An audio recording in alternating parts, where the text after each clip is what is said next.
Buenos días, espero que todos estén muy bien. El día de hoy vamos a dar inicio a la clase número 5 de Fisiología Renal, que es Mecanismo de Dilución y Concentración del orina. Bien. Para poder entender cómo podemos eliminar una orina concentrada o una orina diluida, tenemos que tomar en consideración dos premisas básicas. Uno va a ser el gradiente osmótico medular y lo otro las nefronas involucradas en este proceso, que son las nefronas yuxtamedulares. La imagen que tenemos aquí, ¿ok? Es bastante esquemática para poder entender lo que vamos a lo largo de de la clase. Tenemos esta región que está acá, que vendría siendo la corteza. Y este segmento que está acá, que es la médula, que es cómo está estructurado el riñón. Eso ya lo hablamos en la primera clase de fisiología renal. Ok. Los mecanismos de concentración y dilución van a ocurrir acá. La corteza no tiene nada que ver. Todo ocurre aquí. Entonces necesitamos un gradiente osmótico medular, que es modificar la osmolaridad, sobre todo del intersticio, para permitir las movilizaciones de solventes entre la luz del túbulo y el mismo intersticio, para poder recuperar agua, en caso tal de orinas concentradas. En orinas diluidas ocurriría lo contrario. Bien, ¿y qué nefronas van a estar involucradas en todo este proceso? Las nefronas yuxtamedulares. Recordamos la primera clase de dos tipos de nefronas.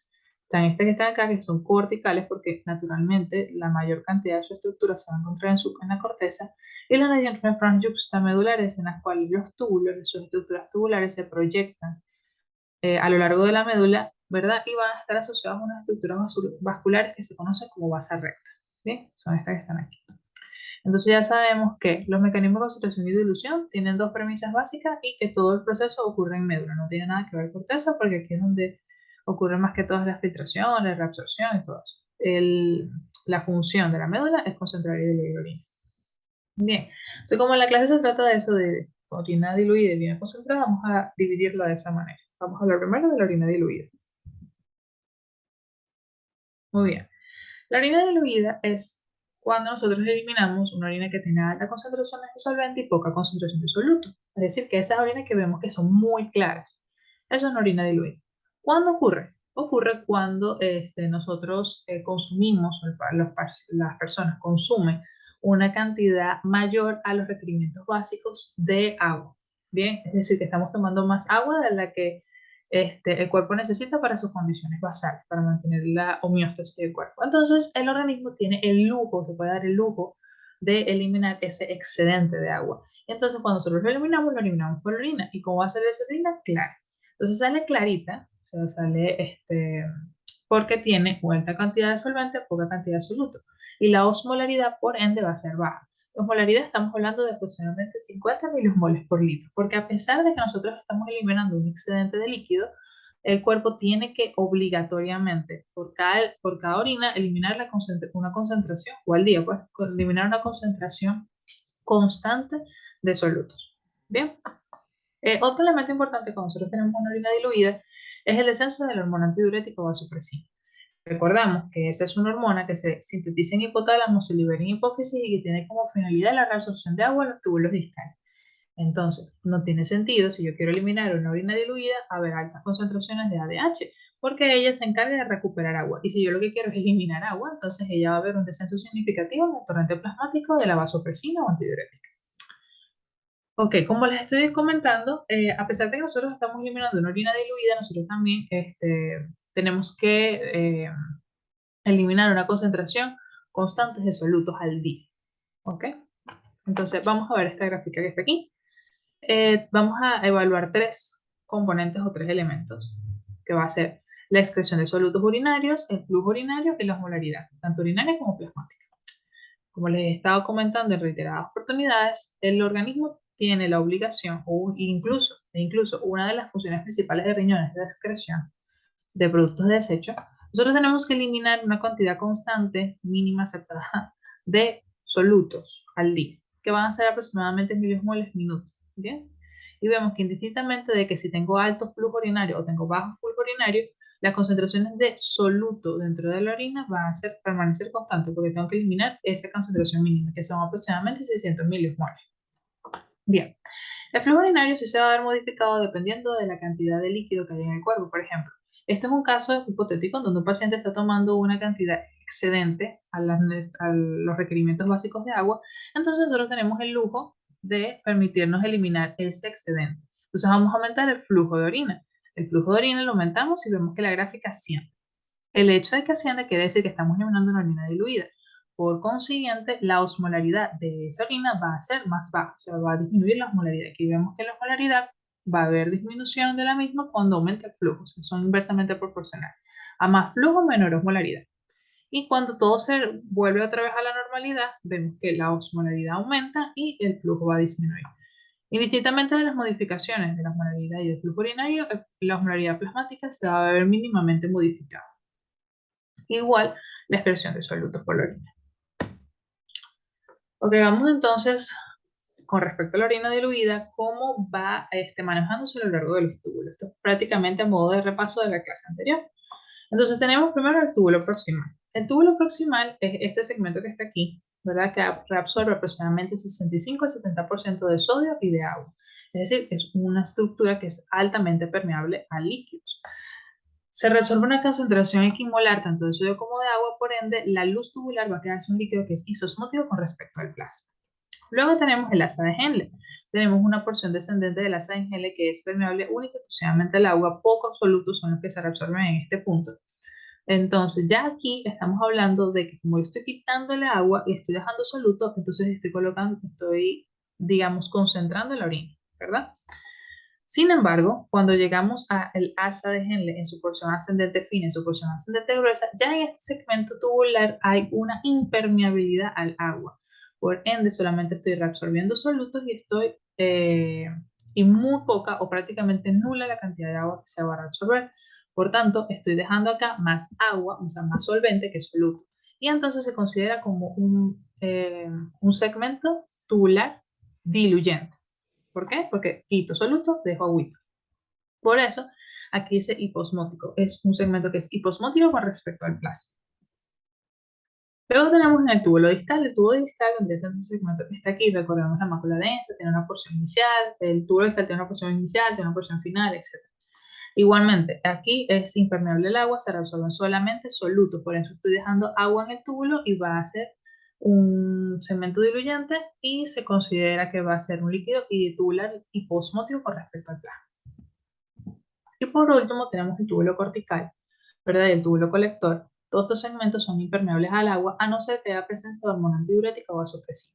Si está la presencia de esa hormona, finísimo, se reabsorbe el agua, no hay problema. Pero en condiciones en donde queremos eliminar orina diluida, dijimos que la antidiurética no va a estar presente, pues ende no vamos a reabsorber absolutamente nada de agua. Y entonces el agua que está en la luz va a continuar, va a seguir su trayecto de largo y va a llegar luego a la vejiga, luego se elimina, etc. Esto es a modo de resumen de todo lo que estamos mencionando aquí. Tenemos cápsula, tubo contorneado, asa de Henle, descendente, ascendente gruesa, tubo distal, colector, cortical y colector. Bien, acá ocurre la filtración, que lo vimos en la segunda clase. Llega el túbulo contorneado proximal y acá se va a resolver la cantidad constante tanto de sodio como de agua. Y la osmolaridad de este espacio va a ser similar a la del plasma, por eso aquí ponen aproximadamente 300. Sin embargo, cuando estamos en la asa descendente de Henle, acá solamente se absorbe agua y dejamos solutos. Por eso es que se está colocando como un poquito más oscura. Y eso se considera normal. Bien, porque estamos aquí más solutos que solventes. Sin embargo, cuando estamos ya en el asa ascendente de Henle, tanto en su porción fina como en su porción gruesa, sabemos que ya el agua es impermeable. Solamente estamos reabsorbiendo solutos. Reabsorbemos solutos y dejamos el agua dentro de la luz. Y así va a ser a lo largo de todo el trayecto. Aquí sigo reabsorbiendo cloruro de sodio, sigo reabsorbiendo algunos otros elementos formes y al final vamos a eliminar una orina que es con una osmolaridad baja, aproximadamente 50 miliosmol. Y eso se considera entonces una orina diluida.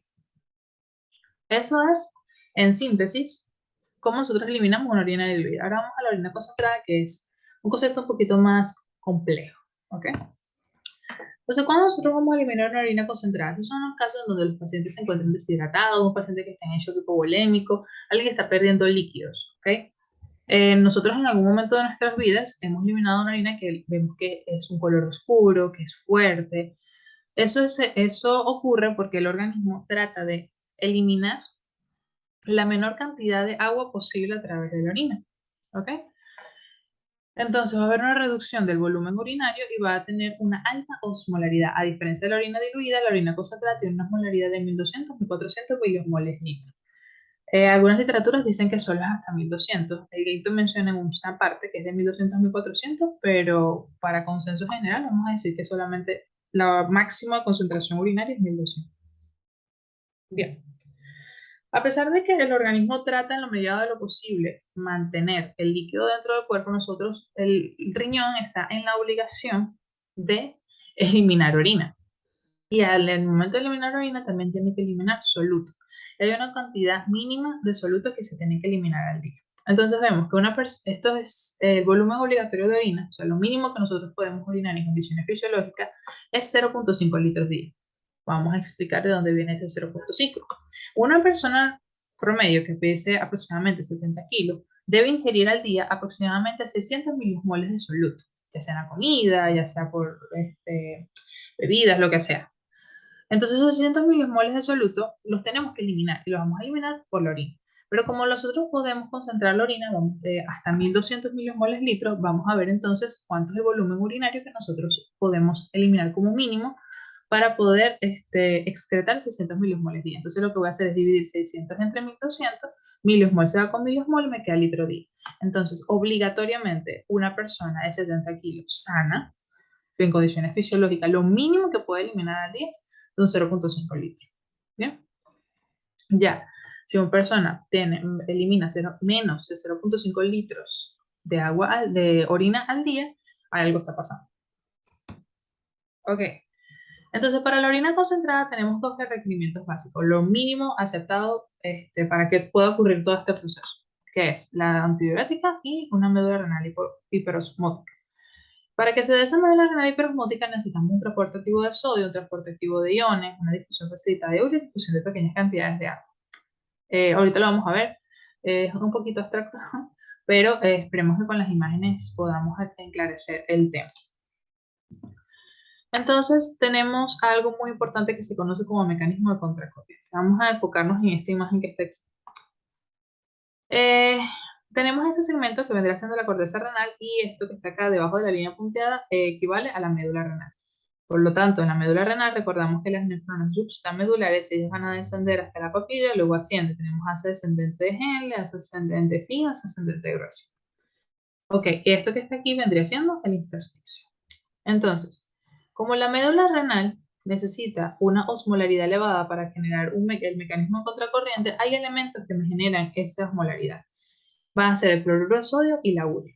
Entonces, el cloruro de sodio se va a encontrar, es el principal soluto, ¿verdad? Que va a encontrarse en la médula externa, porque la médula la vamos a dividir en dos segmentos, una médula externa y una médula interna. La médula externa, que es este segmento que vendría siendo acá, está principalmente caracterizada la osmolaridad del intersticio por la presencia de cloruro de sodio. Y la médula interna, que es la que se encuentra más cercana a la papila, va a estar caracterizada la osmolaridad del intersticio por la presencia de cloruro de sodio y de urea. O sea, son dos. Aquí, vamos a verlo de aquí, es lo mismo. Si esta es la médula, aquí vendría siendo la corteza.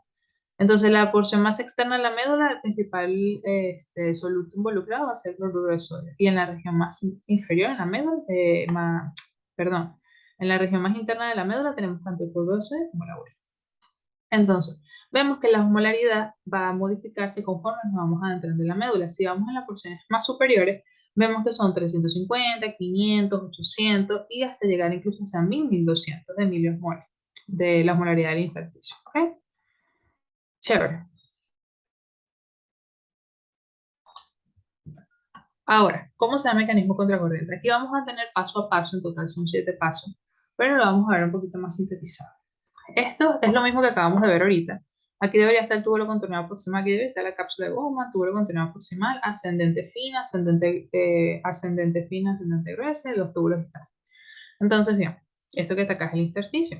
Esto es como una condición cero. Evidentemente, así no se mantienen las nefronas, pero para poder entender vamos a comenzar con una condición cero, en donde se filtra, ¿verdad? Pasa con túbulo contorneado proximal, La luz tubular va a tener un líquido que va a ser isosmótico con respecto al plasma, por eso aquí dice 300, 300, 300, 300 y el intersticio 300. Pero evidentemente esto no ocurre en condiciones normales. ¿Qué ocurre? Sabemos que en el enlace ascendente grueso de Henle, sobre todo, vamos a tener una bomba, que es la bomba sodio cloro potasio. No sé si recuerdan la clase pasada cuando hablamos de la furosemida, etc. Ella va a permitir que se reabsorban solutos y ella es impermeable al agua. Entonces aquí voy a dejar agua y aquí voy a reabsorber solutos y van a caer en el intersticio. Entonces voy a modificar la osmolaridad de dos espacios. Modifico la osmolaridad de la luz, entonces va a haber una reducción de la osmolaridad porque estoy quitando solutos y va a quedar a 200 milimoles. Y el intersticio también va a modificar su osmolaridad porque estoy colocando solutos. Entonces va a pasar de 300 a 400. Entonces aquí modifica la osmolaridad y aquí modifica la osmolaridad. Incluso ustedes pueden ver que esto se puso como más clarito. Ahora, ya el hecho de que yo haya modificado la molaridad del testicio, es decir, que la molaridad del testicio es más alta, en la asa descendente de Henle recordamos que se reabsorbe aproximadamente el 20% de agua. Entonces, como este segmento es permeable a la misma y por diferencia de osmolaridad va a pasar el agua que se encuentra aquí en la luz hacia el intersticio, tratando de equiparar los espacios.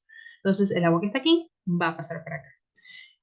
Y eso va a ser un baile constante, porque el agua puede estar pasando para acá, pero eventualmente se sigue reabsorbiendo solutos y el agua luego vuelve a pasar acá. Entonces es toma, dame, así. Hasta llegar a un punto en que llegamos al paso supero 7, que es este que está acá, en donde vamos a tener una médula hiperosmótica. Si vemos esto como este segmento es mucho más oscuro, como si aquí hubiese más solutos, y aquí está un poquito más claro porque es más solvente. Y desde la médula más externa, o sea, la porción más externa de la médula, la porción más interna, vemos que va descendiendo hasta llegar a una osmolaridad de 1200, que es lo máximo que puede concentrarse el medio.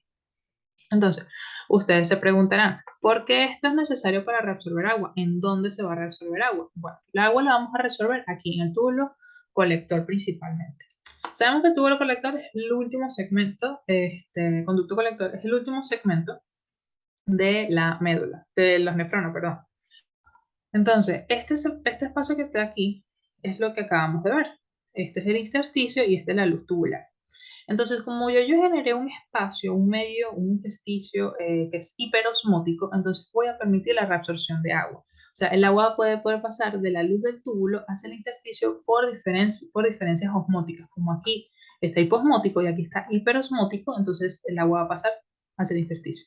Pero tiene que ser en presencia de antidiurética. Si no hay antidiurética, por mucha hiperosmolaridad que haya en el intersticio, no va a pasar nada. Entonces, llegó la antidiurética, se une a la célula y va a permitir que el agua que se encuentra en la luz pase al intersticio, se reabsorba, se recupere y regrese nuevamente al vaso sanguíneo. Entonces, esas son las dos condiciones que habíamos comentado al principio de la clase que se necesitan para que la orina se concentre, que es la médula renal hiperosmótica y la presencia de hormona antidiurética. Ok, les había comentado que la urea es un producto de desecho, sin embargo, a pesar de ser un producto de desecho, ella se reabsorbe y recircula en el riñón, con la intención de generar ese medio hiperosmótico en el intersticio. Si vemos, la urea se filtra en el riñón a nivel del glomérulo, ella se puede reabsorber un poco en el túbulo contorneado, pero en el asa de Henle vemos que las flechitas van como hacia adentro, porque ella se secreta. ¿Ok? Luego, así por los túbulos, vemos que este espacio es como más grueso, es porque este segmento, ya la ascendente gruesa de Henle y todo eso, es impermeable al agua. Hasta llegar al túbulo colector. En el túbulo colector tenemos unos receptores que van a permitir la reabsorción de urea para que ya quede en el intersticio me genere un medio hiperosmótico para permitir la reabsorción de agua. Y esa urea va a recircular varias veces. No obstante, eso no quiere decir que esto va a ser infinito. Eventualmente la urea se tiene que eliminar y se va a eliminar. ¿Ok? Entonces, técnicamente la excreción de urea va a estar determinada por la concentración de urea plasmática y el filtrado glomerular. Ok, recordamos que las nefronas yuxtamedulares van a tener unas estructuras vasculares asociadas que son los vasos rectos. Los vasos rectos no me van a generar la hiperosmolaridad medular. La hiperosmolaridad medular está siendo generada por ese mecanismo contracorriente, esa reabsorción de urea, el cloruro de sodio y todo eso.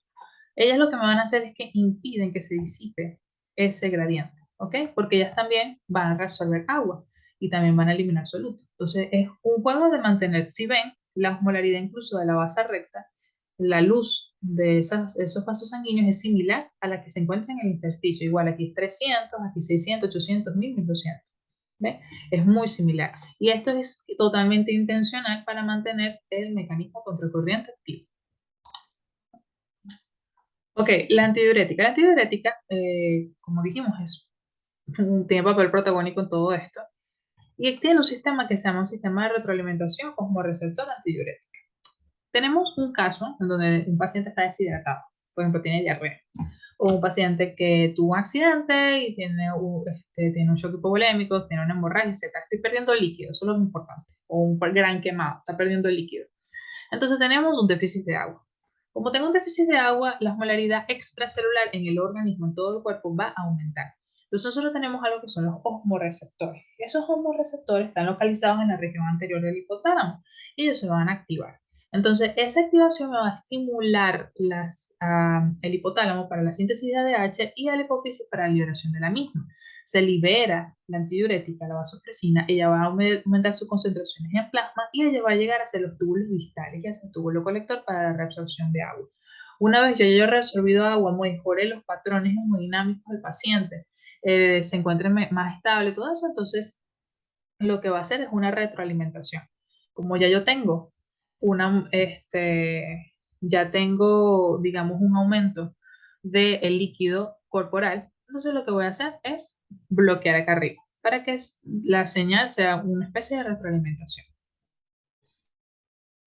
Ok, con respecto a la neuroanatomía del hipotálamo y liberación de antidiurética, como les he comentado en varias oportunidades, la síntesis, donde se sintetiza la hormona antidiurética, vasopresina, es en el hipotálamo, ¿verdad? Y se libera en hipófisis. Acá está, tenemos las neuronas. Esto que está acá es el hipotálamo y este que está acá es hipófisis. Entonces tenemos los hormoreceptores que les había comentado en la diapositiva pasada, va a estimular a las neuronas magnocelulares localizadas en el hipotálamo, que van a estar en dos núcleos. Tenemos el núcleo supraóptico y el núcleo paraventricular. El núcleo supraóptico sintetiza aproximadamente 5/6 partes de antidiurético. El paraventricular un sexto nada más. Es decir, que el principal síntesis de hormona antidiurética está dado por el núcleo supraóptico. Ellos van a proyectarse hacia la neurohipófisis, hacia este segmento que está aquí. Y allí es donde se va a liberar la antidiurética y la antidiurética va a actuar sobre los tubos. Bien, también hay otro control de la osmolaridad que está dado por la región anteroventral del tercer ventrículo, que es esta región AB3B, que está caracterizado por la presencia del órgano subfunicular y el órgano vasculoso de la lámina terminal. Pero el principal van a ser los osmoreceptores localizados en el hipotálamo. Bueno, eso ha sido todo. Traté de ser lo más sintetizado posible. Sé que es igual que todo renal, que es un poquito abstracto. Pero bueno, cualquier duda, saben que pueden comunicarse conmigo. Y bueno, ya saben que el libro guía Hayton, cualquier cosita, estamos al pendiente. Espero que tengan todos un muy bonito día.